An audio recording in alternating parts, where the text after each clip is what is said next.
Okay. This is where you want me to prime? Yep. So this panel touches the hole here. Right. So we've got to prime that. Yep.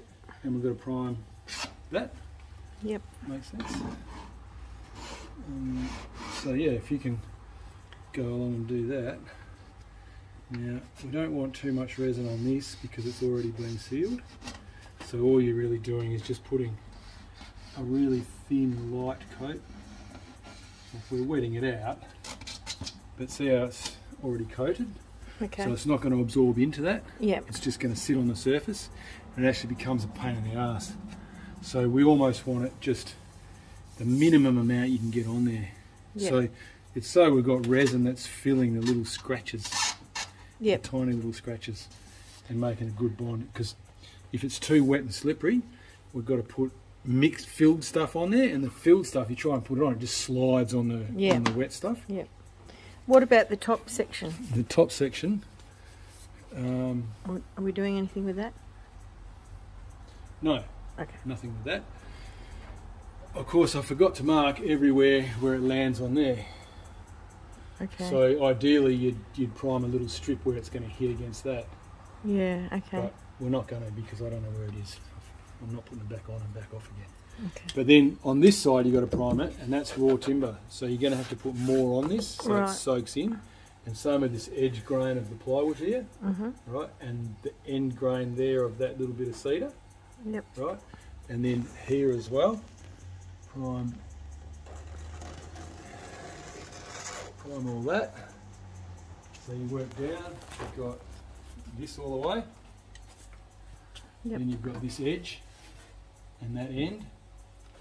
Come down to the next one, this edge, that end.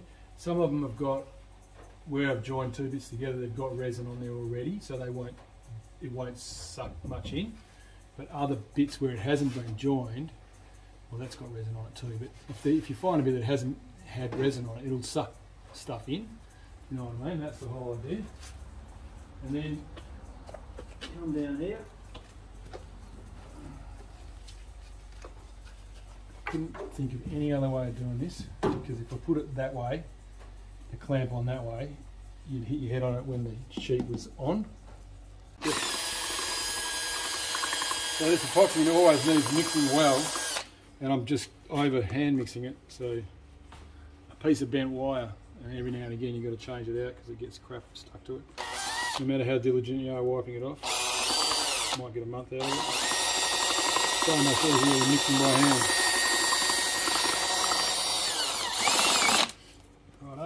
So we are just priming for the big panel that goes on the outside of the hull. Basically this one, full length, 35-foot panel on the other hull, obviously. It's lunchtime, we've just started, there's no turning back now. Okay. Right, here, Trace. So now it's all wetted out. Getting ready for the big glue up. And I'm just mixing the glue.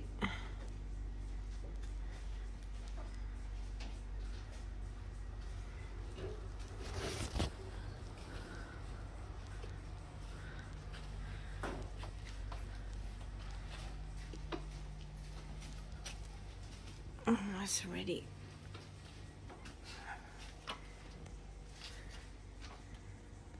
Okay. Now just mixing up the glue. Special blend.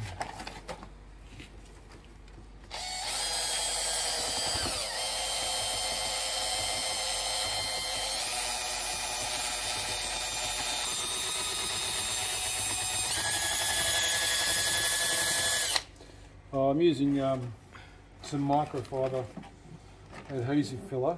I'm also putting in a little bit of boat coats. What do they call that? The strongest glue powder that they use. I'm making a bit of a hybrid mix.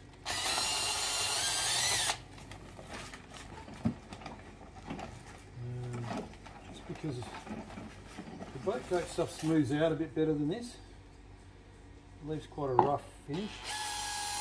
Easier to... Well, you've got to sand all of it anyway, but to fill it,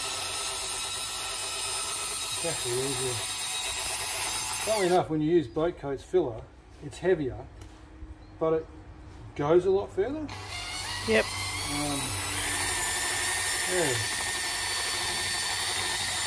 The West System microfibers, don't say to extend the resin much in terms of how much you make, you know what I mean? Yep. So, but you don't want to put too much of that boat coat stuff in, because when that goes off, when that's hard, it's so hard. Like, you can hardly sand it. Yep. Using 40 grit paper, it just does nothing. It bounces off it. So that's where the microfiber is a little bit easier. Yep. Okay. Right, so we've managed to get the glue on. So we're just about to put the panel on. Oh, it's all glued.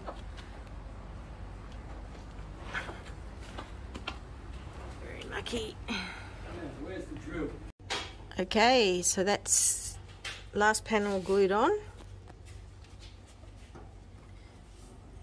Lots of clamps holding it on.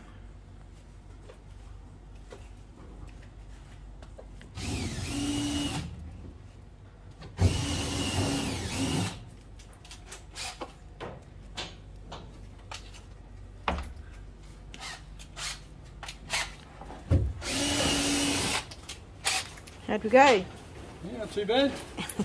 Big panel, 34 feet long. It's a fine chain. Yep. I'm going to drill 2 holes in the boat.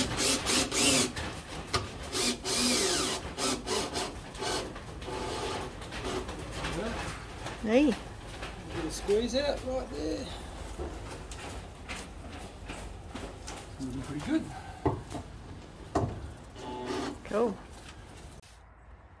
Haven't got a shirt on again. Sorry, folks.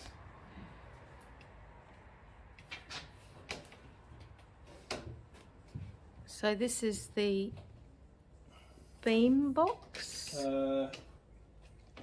It's the rear of the forward cabin going on to the beam box connecting beam, which is not in the plans, but I figure it needs one. Connecting the 2 beam boxes together. Yep, like you did on the other side. Space of blocks to make sure everything's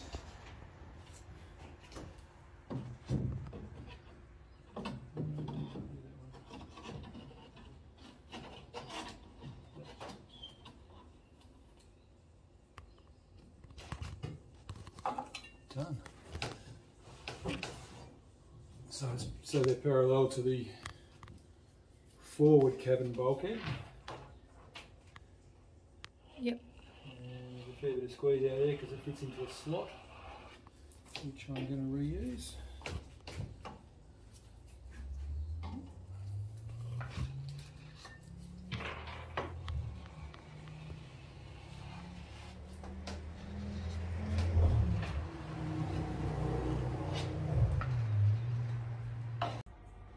What are you doing, Nige? I'm filleting and glassing this ring frame. Yep. Totally custom, like everything else on this boat. And I've made it pretty thin down the bottom end here, so I'm putting 3 layers of 450 on it, up against it, over the fillet, so that it's strong. And I'm also bringing those layers down this last panel onto the floor, just to kind of, the ring frame is, there is no ring frame here, there should be, I suppose, but the mattress wants to go in here, so I've put, actually I like 4 layers through the middle on that flat section, and it lines up with the bulkhead under the floor here, so I'm hoping it'll distribute the load a bit more evenly. This is the Yes. port forward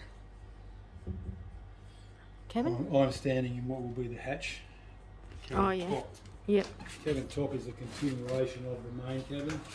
yep, The beam, obviously, the main beam runs through here. The continuation of the cabin will come down. Tiny little companionway and opening hatch here. And Yep. then because of the slope of the top of the cabins, all of them, it comes down to actually zero and meets the deck at that point there. yep. That make any sense to anyone? Hopefully. So, like the other side.